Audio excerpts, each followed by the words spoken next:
Bupati Pati Sudewo ini memang kan diusung dan juga didukung oleh koalisi yang saat ini di pemerintahan begitu ya, dari Gerindra juga.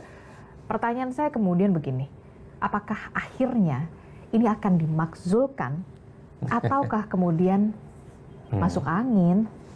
Ya kalau mau jujur kita hitung rata-rata ya tergantung dengan kekuasaan DPRD hari ini. Kalau DPRD hari ini secara partai politik itu menjadi bagian dari bupati, mestinya pemakzulan nggak selesai. Artinya suara rakyat yang meminta bupatinya diganti, dimakzulkan, nggak akan didengarkan. Karena kebetulan antara bupati dengan DPRD ini mazhabnya sama. Satu irisan barisan dari pemerintahan dan kekuasaan daerah saat ini. Itu kalau kita membaca secara linier. Tapi pada saat yang bersamaan, tinggal kita tunggu. Apakah hak angket yang kemudian berujung pada pansus pemakzulan itu akan melakukan penyelidikan yang terindikasi ada pelanggaran yang dilakukan oleh seorang bupati. Tinggal kita tunggu. Tapi kalau kita mau jujur, DPRD itu prosesnya adalah proses politik. Dan kalau kita membaca linear, DPRD hari ini adalah DPRD yang iman politiknya sama dengan Pak Bupatinya. Jadi maksud Anda nggak akan tuh terwujud? Kalau di atas kertas, ya agak sulit. Karena bukan hanya soal pansus dan tidak pansus, bukan hanya soal hak angket dan tidak angket. Kalau at the end misalnya DPRD nanti itu menunjukkan bahwa ketika melakukan investigasi, penyelidikan terkait dengan kenaikan pajak bumi dan bangunan, tidak ada unsur-unsur yang dinilai memperkuat soal pergantian, ya wassalam pemakzulan. Jadi rakyat nggak bisa ngapa-ngapain. Karena pintu utama untuk melakukan pergantian seorang bupati, kepala daerah memang di DPRD. Nah, tapi mari kita lihat nanti apakah DPRD yang beririsan tebal dengan bupati saat ini itu akan sama kepentingan politiknya atau justru DPRD ini mendengarkan aspirasi rakyat. Kalau menurut Anda? Ya 50-50 lah. Normalnya mah 50-50, agak-agak nyari aman nih. 50-50. Di 50-50 itu 70-30. 70-nya tuh berapa? 70-nya tuh apa? 50-50 bagi orang Madura kan 70-nya ada kecenderungan agak rumit ini pemakzulan, dan 30-nya ada peluang untuk melakukan itu. Jadi 30-nya, hanya 30 ya? Kita cek satu persatu. Bagi saya ini bukan hanya persoalan Pati, tapi di pusat kan sudah mulai bermunculan. Partai-partai mengatakan bahwa sudahlah cukup dimaafkan. Bukankah ini sudah dibatalkan? Bukankah bupatinya sudah minta maaf? Ini kan suara-suara dari atas. Jadi partai-partai di bawah itu kan tergantung apa kata pusat. Dan itu sudah kalau pusat minta jangan lanjutkan pemakzulan, atau nanti ketika angket di pansus soal pemakzulan itu tidak ada teman apapun, jadi ini barang. Kalau saya melihat tanda-tandanya agak rumit sebenarnya untuk melihat bagaimana proses ending dari pansus ini, ujung rekomendasinya adalah pemakzulan.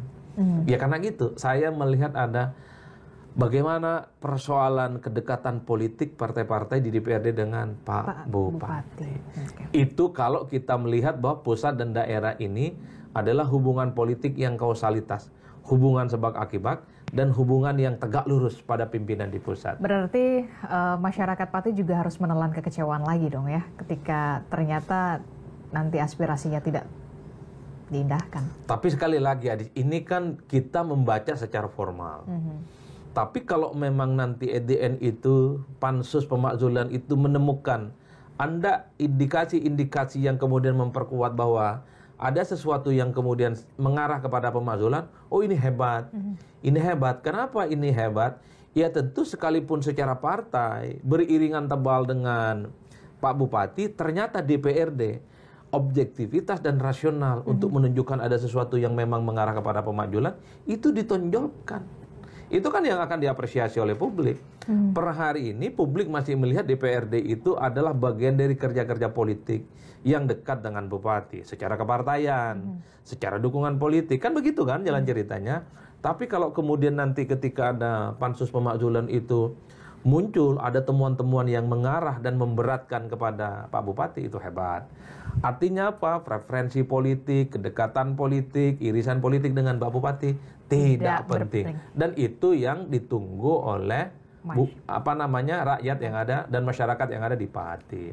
Bisa tidak objektivitas itu melampaui hubungan-hubungan kedekatan antara bupati dengan DPRD? Mari kita tunggu. Tapi begini ceritanya, kan soal pemakzulan itu tidak hanya berhenti di DPRD loh.